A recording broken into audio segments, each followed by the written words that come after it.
എനിക്ക് ഈ അടുത്ത് വളരെ സാറ്റിസ്ഫാക്ഷൻ കിട്ടിയ ഒരു കാര്യത്തെക്കുറിച്ചാണ് പറയാൻ പോകുന്നത്. രണ്ടാം ലോക മഹായുദ്ധത്തിൽ ജർമ്മനി എത്ര ടാങ്കുകളാണ് മാസത്തിൽ മാനുഫാക്ചർ ചെയ്യുന്നതെന്ന് അറിയണം. എങ്കിൽ സഖ്യകക്ഷികൾക്ക് അതിനനുസരിച്ചുള്ള ഒരു പ്ലാൻ അവർക്കെതിരെ സെറ്റ് ചെയ്യാൻ പറ്റും.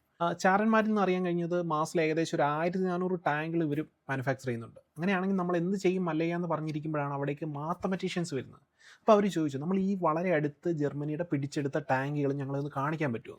എന്നിട്ട് അവരതിൻ്റെ സീരിയൽ നമ്പർ, പ്രത്യേകിച്ചും ഗിയർ ബോക്സിൻ്റെയൊക്കെ സീരിയൽ നമ്പർ നോട്ട് ചെയ്തു. അത് ചിലപ്പോൾ 4, 18, 96, 127, 205 ഇങ്ങനെയൊക്കെ ആവും. ഒരു പക്ഷേ ഈ ഫാക്ടറിയിലെ ടെക്നീഷ്യൻസ് ഈ സീരിയൽ നമ്പർ ഒരു സീക്വൻഷ്യൽ ഓർഡറിലാണ് ഇട്ടു പോയതെങ്കിൽ നമുക്ക് ഉറപ്പിക്കാം ഏറ്റവും കുറഞ്ഞത് 205 ടാങ്കുകൾ മിനിമം അവർ മാനുഫാക്ചർ ചെയ്തിട്ടുണ്ട്. അത് മാക്സിമം ചിലപ്പോൾ 300, 400, 700, 1500, 1600 ഒക്കെ ആവാം. പക്ഷെ നമുക്ക് അവൈലബിൾ ആയിട്ടുള്ള സാമ്പിൾ സൈസിൽ നിന്നും മോസ്റ്റ് ലൈക്ലി മാക്സിമം കണ്ടുപിടിക്കാനായിട്ട് സ്റ്റാറ്റിസ്റ്റിക്സിൽ ഈ ഒരു ഇക്വേഷൻ അവർ ഉപയോഗിച്ച് കാൽക്കുലേറ്റ് ചെയ്തു.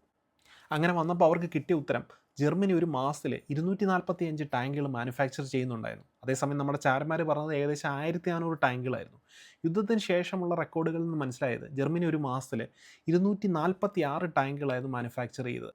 അതായത് മാത്തമാറ്റീഷ്യൻസ് സ്റ്റാറ്റിസ്റ്റിക്സ് ഉപയോഗിച്ച് കാൽക്കുലേറ്റ് ചെയ്തതിലും ഒന്നുകൂടി.